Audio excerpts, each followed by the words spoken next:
And a very good evening. Welcome out to Little Woodrose. Time now to talk Lamar football. Coach Pete Rossomando with us. Come out and see us. You still have time. We're here till 8 o'clock. And the Culinary Shopping Center, Little Woodrose on Phelan Boulevard. Hey, how about those Cardinals? 21-19 win over HCU on Saturday. Hitting the road, 21-19. Coach, just had to be sad. I mean, you're sitting atop the conference right now. I know it's only one game in, but it's still nice sitting up, looking down at everybody else.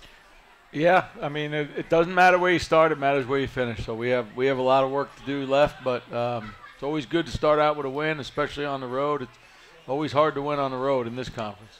Let's talk about your quarterback, Robert Coleman. By the way, he is the Southland Conference Offensive Player of the Week. Yeah, he did well. He had a good game. He played heroically as far as I'm concerned. He got beat up a little bit in the game, but continued to fight and just put us in great situations. Had a great run at the end of the game to ice it for us. So, you know, I talked about this with you in our pregame that's going to run. We'll kind of sneak it out a little bit. Our pregame interview, there's several formations in football. The best formation is victory formation, and you're able to do that. Yeah, we were able to do that in the last drive, and you know, we could have punched it in the end zone, but that's not really my philosophy at that point. We want to get out of there with a win. Let's talk about Robert Coleman again. The Offensive Player of the Week, 19 out of 30, 294 yards, 2 touchdowns. And, those are good shots that he got. He got a nice crossing pattern, and Andre Dennison hit Major Bowden. By the way, Major had 2 touchdowns. Hit him in stride. Both those were good offensive plays. Yeah, the play to Major was incredible. What a throw. I mean, it was right on the money, in stride. And, he was able to run away from the linebacker for a touchdown. And then the one to Andre was an RPO, and he was able to get it to him, and Andre finished it. So great to see that. And he played well. You know, I thought he left a couple plays out there overall early in the game, but I think once he settled in and had a chance to get his feet on the ground and see what they were going to do to us defensively, he started to play well. You know, you talk about Robert, RPO, that's run pass option. Is he making, game by game, is he making better decisions for you? He is. You know, I think he still has a lot of room to grow, but, yeah, he's, really all of our quarterbacks do a really good job of focusing in on a game plan each and every week and trying to get better. And it just shows for Rob. He's fortunate to be the guy out there, so it shows out on the field. So. I know you talk about Robert Coleman, the Southland Conference Offensive Player of the Week, well-deserved. Major Bowden was a candidate as well. He had a rushing touchdown and a receiving touchdown. He did, yeah. We did some Wildcat quarterback stuff with him, and played quarterback in high school. And, he's an explosive player. He can do a lot of different things. He can play wide out. He can play quarterback. He can play running back. So there's a lot of things we can do with him.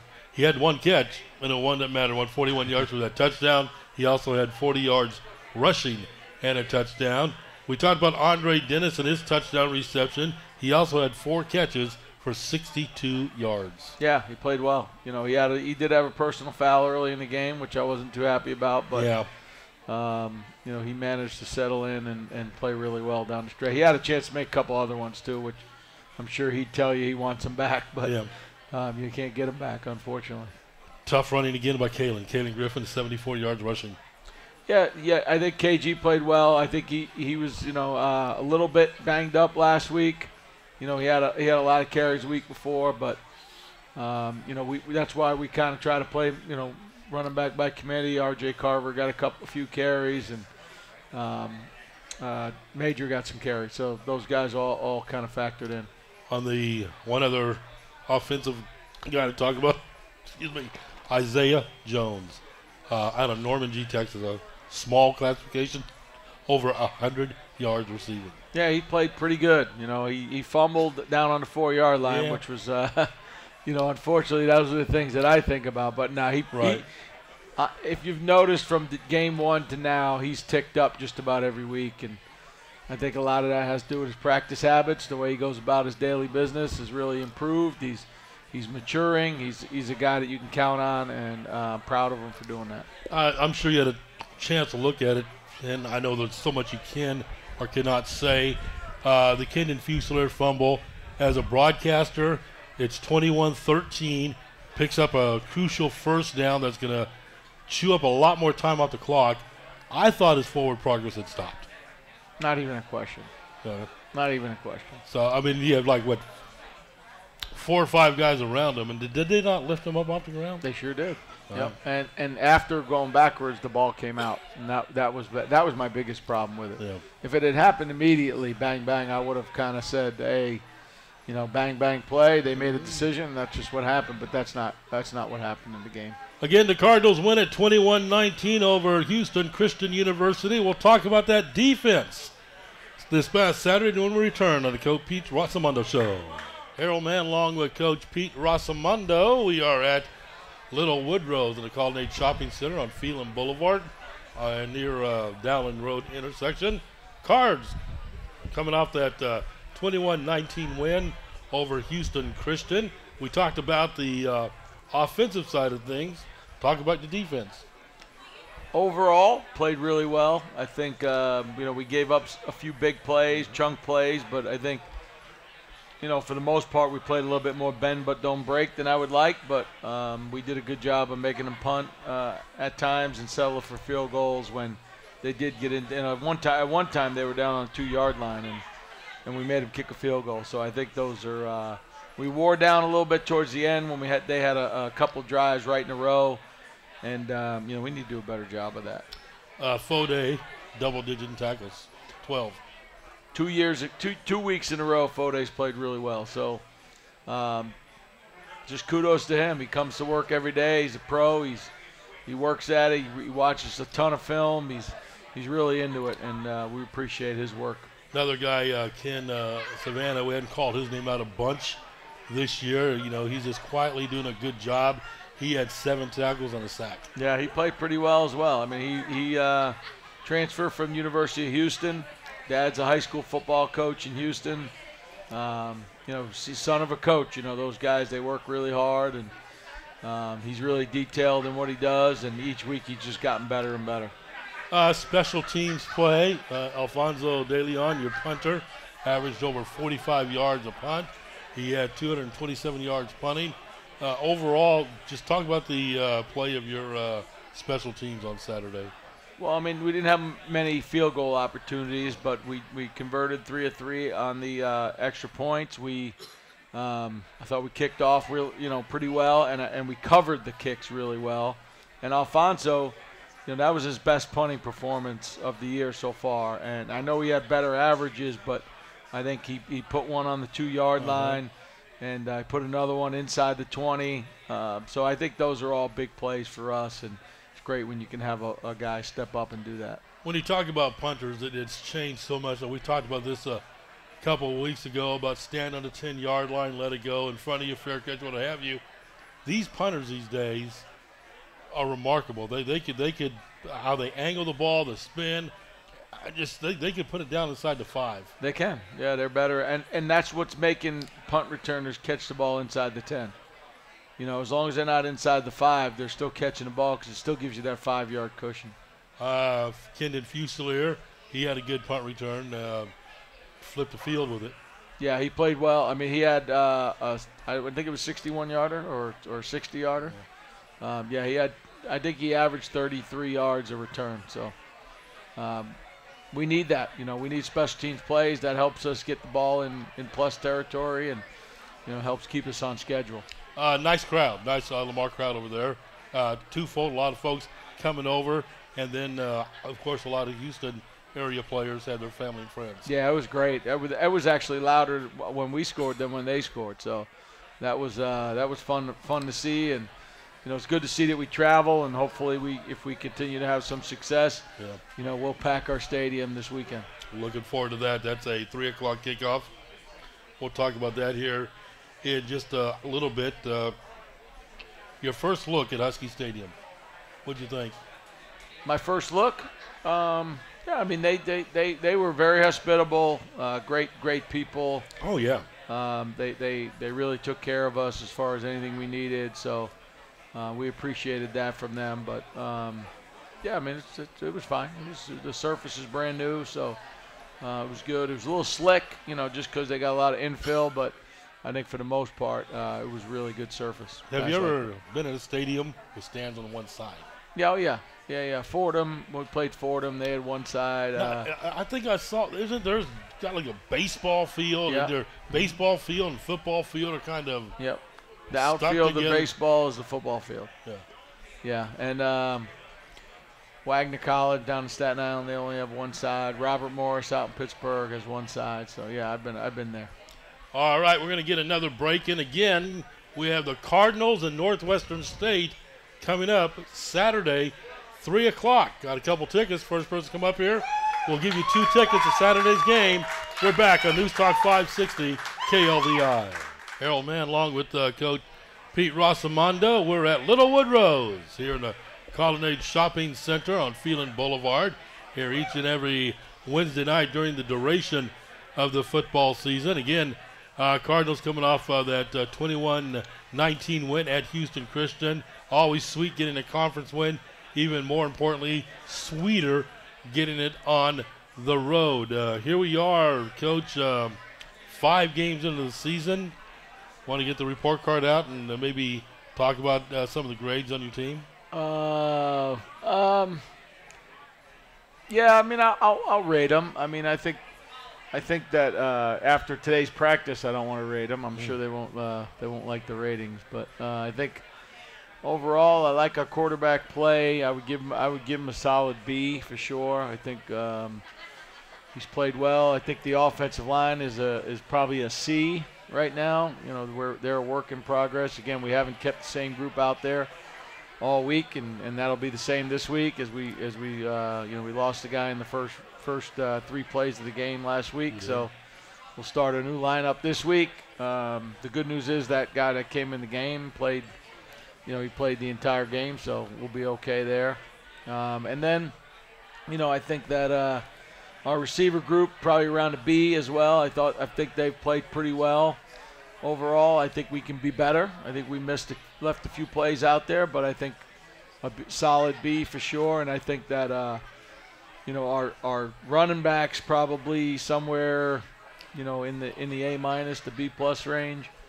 I think they've done a great job of taking care of the football. I think they've done a great job of getting hard yards and getting first downs for us. So I think those guys have played pretty well, and I think our tight ends are probably, I would say right now, a C, just like the O-line. I think those guys work hand in hand, and we need better play from our front for sure on offense. And then D-line, I would say we're probably a C+ to a B-. I think those guys are starting to really play well.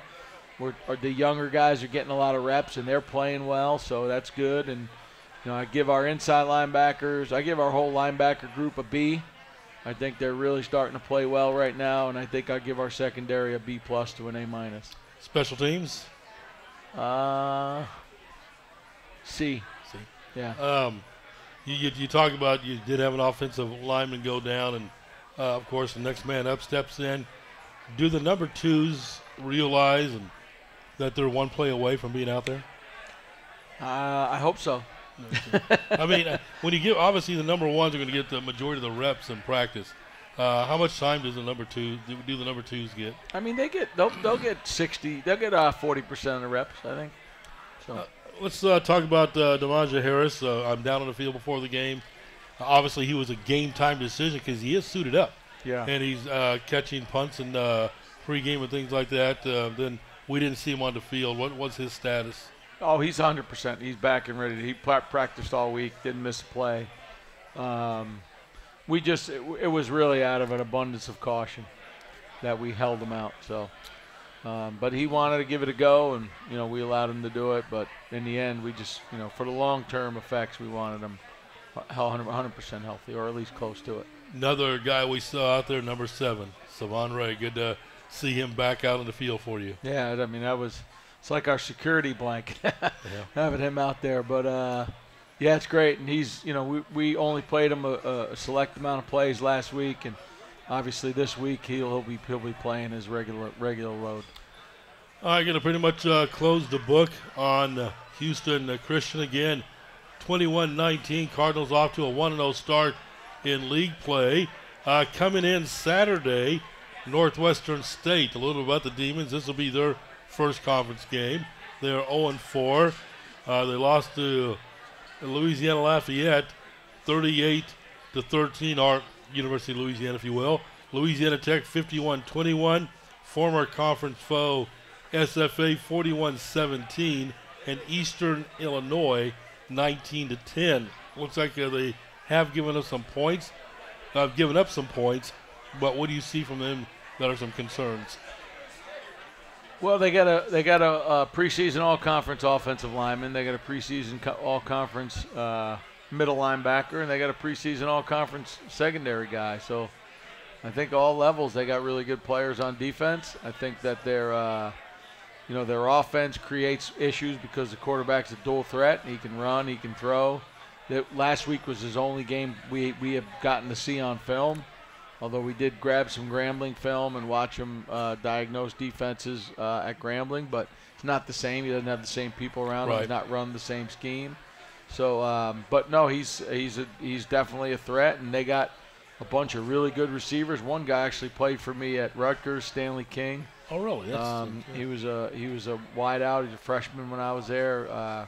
Great young man, really a heck of a football player.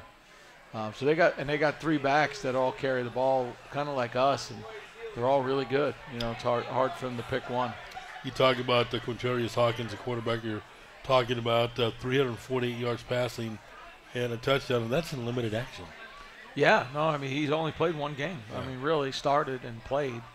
And I thought he handled the situation great, like a pro. He had been a starter at Grambling, so he kind of understands it. And he was calm, and he was delivering the ball, and he was spreading it around to a bunch of different receivers. So he's going to be a guy that if we don't take care of business, that he's going to hurt us. Scooter Adams, 157 yards rushing, a guy that's a veteran running back for them. Yeah, he's been around a little bit, huh? Yeah. You never forget the name Scooter. No, he's been around a bit, and he's really talented, and he blocks well, and he's kind of a well-rounded guy for them, and they use him in that way. They throw the ball to their backs a bunch, so you'll see those guys out in the pass pattern a lot. And you talked about multiple receivers. Zach Patterson is one of their go-to guys. Yep. 13 catches on the year. Yeah, good. I mean, all their receivers are super talented, fast. They haven't had a bunch of opportunities early in the season, but last week they did, and they made the most of it. I think they had close to 300 yards passing last week, and their tight end is a real weapon. 6'7", 225 pounds. He can catch, he can run. He's a willing blocker. I wouldn't say he's not like an offensive lineman or anything, but he's sticks his nose in there, and he's going to be a tough guy to defend. They have given up a lot of points this year against some really good high-powered offenses. So when you look at their defense, what are some of your concerns on the kind of defense, the type of defense your offense will be looking at? Their defense? Yes. Well, they've kind of been Jekyll and Hyde. They were a four-down operation the first 3 weeks. Then they went into their bye week, came out of their bye week in an odd structure, which is obviously a lot different when you're looking at it from a front standpoint and a coverage. So we have to have a game plan that can help with both types of fronts on offense, and we hope we got one together that we can at least go out and compete and have some success offensively. Have you had a chance to look at other teams around the conference yet, or you just focus on your next opponent? Well, I mean, we saw CeeLo last week when they played Houston Christian on film. Yeah. We haven't seen anyone. They're pretty much the only team we've seen. Northwestern State coming to town on Saturday, and again off to 2 wins in a row, including off to a 1-0 start. Home game Saturday afternoon. Our staff meteorologist Greg Bostwick says perfect weather, so it's a good chance for everybody to come on out. Yeah, 80 degrees. Yeah. Whoever thought that's just like a winter's day in Southeast Texas. Yeah, you're talking about a cool forecast. This is 30 degrees less than it was during preseason camp. Yeah, 30 degrees. And then 25 degrees less than it was when we lined up against Idaho. Yeah, so I mean, it's going to be a great day. Come on out. If a lot of people are listening, come on out and have a great time. They do Our game day operations people do a fantastic job with the tailgates, with the entertainment, with all the food trucks they have there. And if you want to come cook with a couple of the guys in the parking lot, right, Hank? They'll come over there, cook with those guys, and have a good time. I know they got some Coors Lights over there too. So if you stop by the tent, they got some Coors Light. Well, I'll stop by and see Hank for food, but unfortunately, stick around after the game, and we'll take you up on that Coors Light.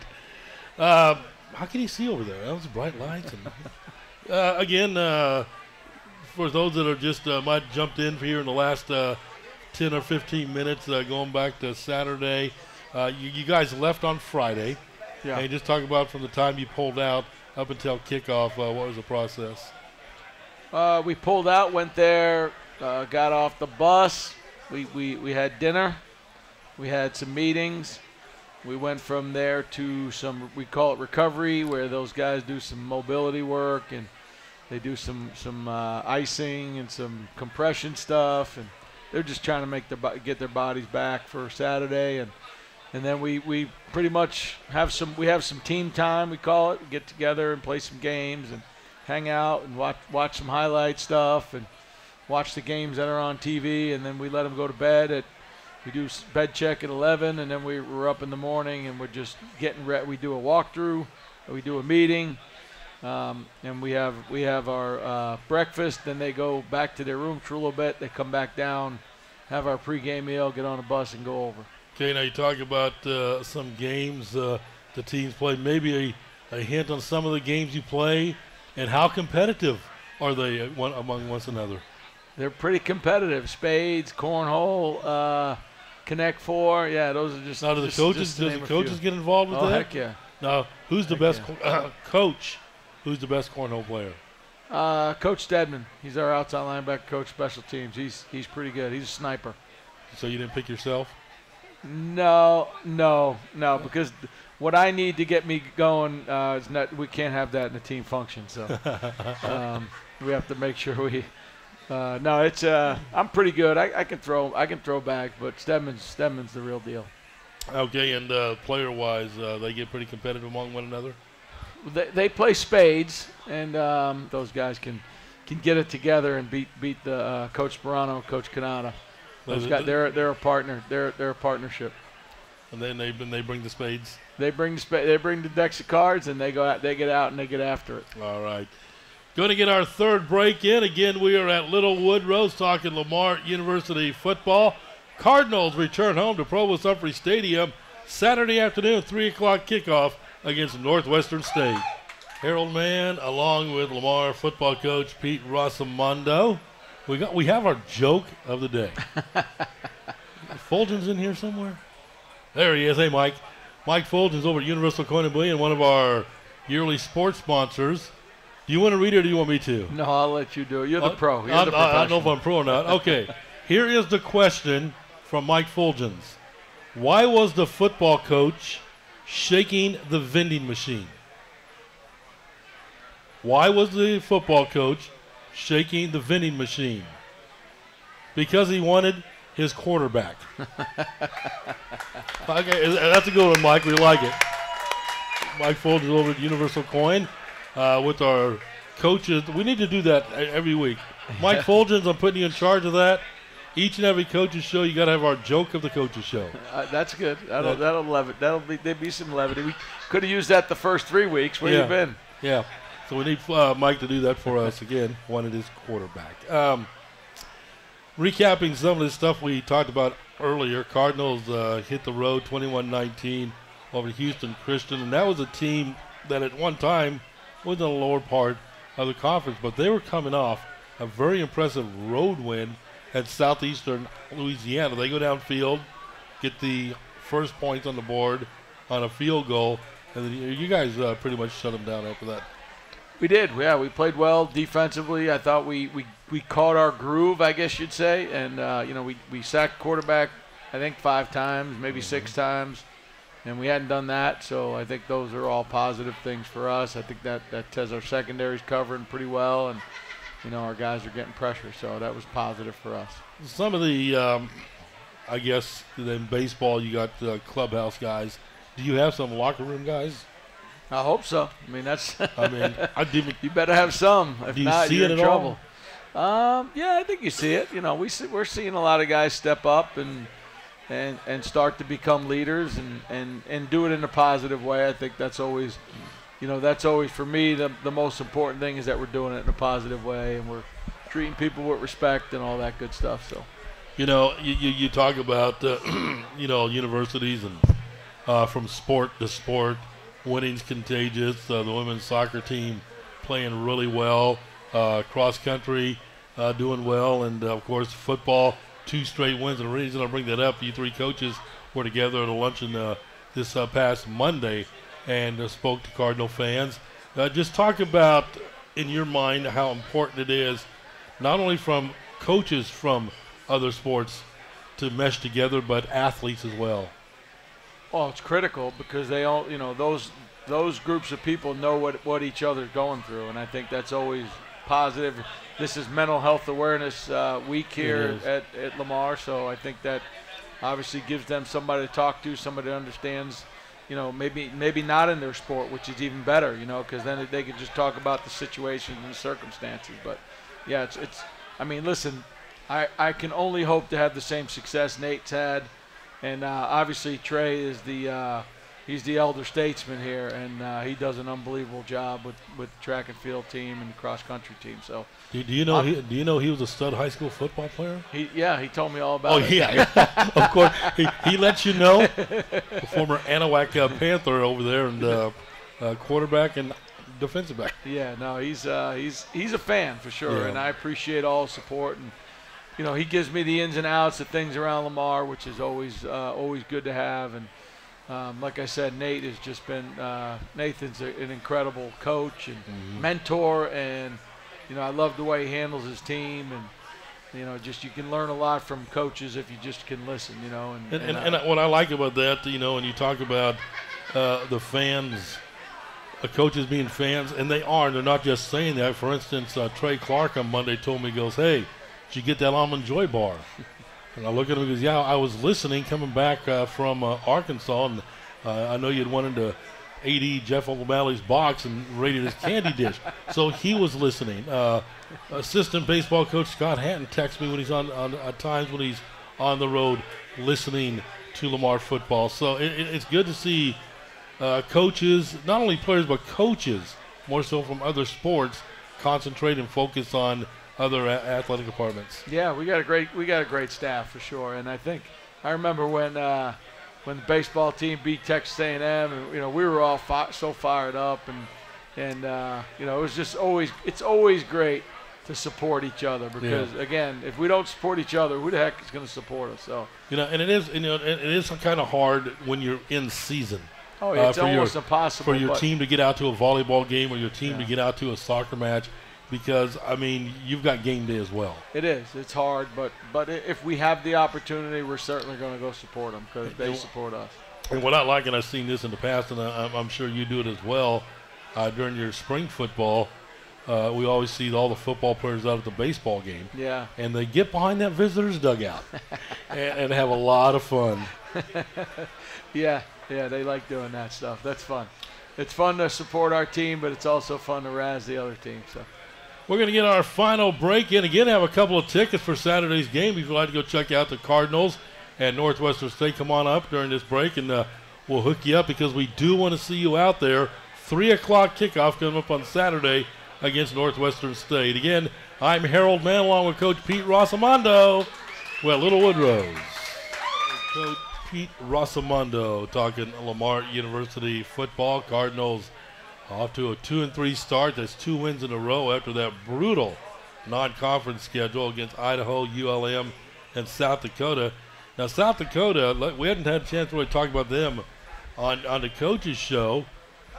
After they beat the Cardinals, they go up to Fargo, inside the Fargo Dome, and beat North Dakota State. Yeah, that's a huge win for them. And I know that talking to our team this week, I think you say, hey, we're disappointed that we lost for sure, but, we played some really good teams. Yeah. And I think Idaho took Cal to the fourth quarter. Idaho beat the brakes off of Nevada Reno. I think those are all It just show, and then ULM takes App State. Lose that 41-40. Takes a 54-yard walk-off field goal to win the game. So, I think that it shows that we're playing quality teams, and our guys are in the game. They're in the thick of it. Speaking of quality games, it was announced Monday during the coaches' luncheon, and then officially released today, a home and home with Weber State.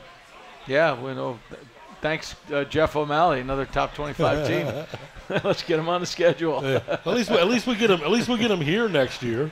Yeah. And we go out there, I think, in 28 or whatever have you. But you have Texas Southern on the schedule next year, and I think with Texas State as well. We open with Texas State. And those are games that, as we're finding out right now, prepare you for conference. Now, in the past, I know with water under the bridge, the Cardinals will play the likes of Texas Tech, Oklahoma State, Texas A&M, come out of there all beat up.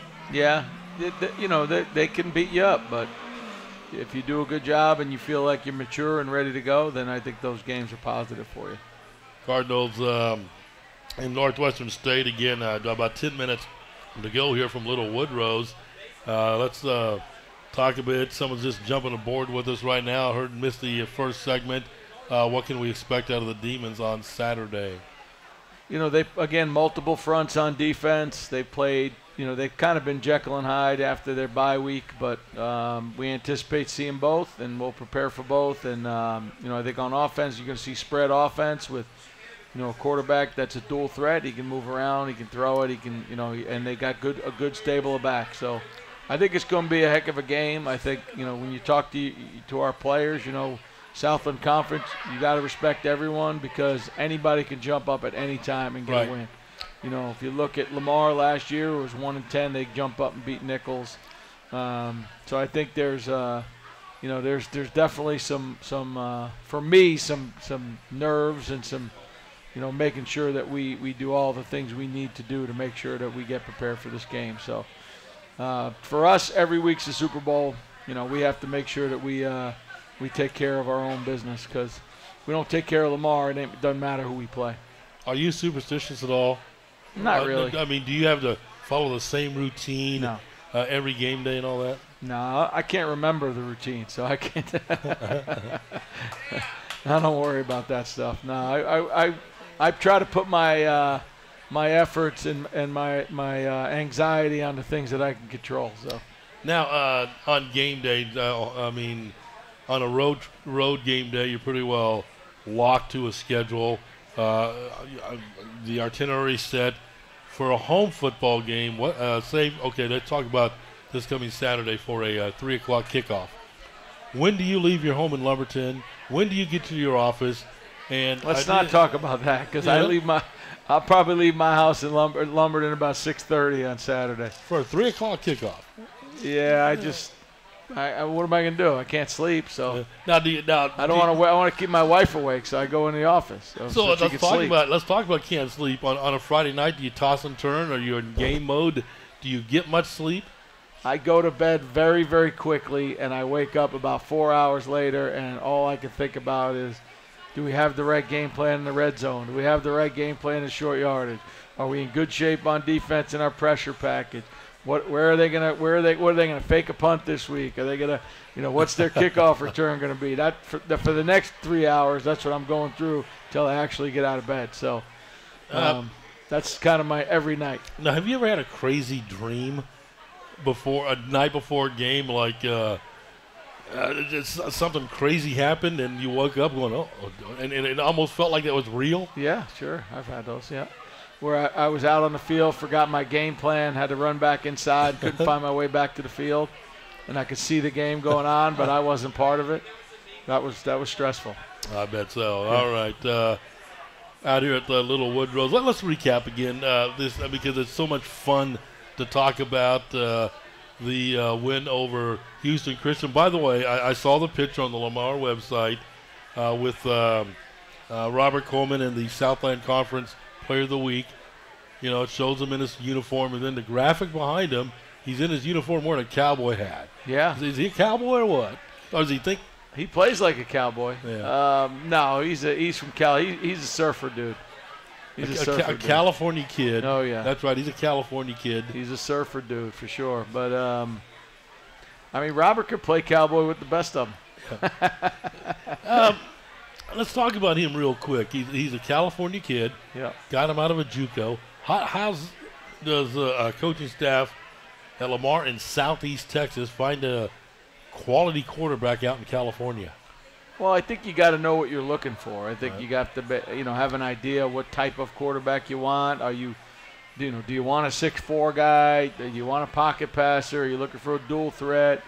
I think all those things play in, and Robert kind of fit what we needed going forward from our perspective and our scheme. So we went and recruited him hard, and we got him to commit and come in the mid-year. So he was here in January. He went through the whole off season, and I think that's critical. So the players can see how hard he works and what type of work ethic he has, because Robert's a tireless worker. I mean, he's always throwing, he's always watching tape, he's always prepared, he's in the office. He takes most of his classes online, so he's doing all his work in school, and then he's in the building right there going to get film, extra time with the coordinator, extra time with me. He's just been a great leader for our offense. You talk about that, and that's going to segue into my next question, how times have changed. Obviously, you're a student athlete. You're here to get a degree and you're playing football. But more and more you're seeing student athletes taking their classes online. And, of course, that comes first, but it still frees up some other time for them. You're not going to have any problem with Robert passing classes. Oh, yeah. I mean, no. he's over a 3.5 GPA. He's going to handle his business. That's what right.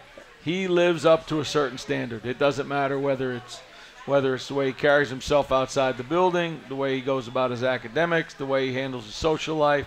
Robert is a winner. And I know you do that with all your players. All your players understand when they come to Lamar University, first and foremost, are a student. For sure. Yeah, I mean, we're educators, and that's what we, I'm not an educator, but my job is to make sure they get an education so that right.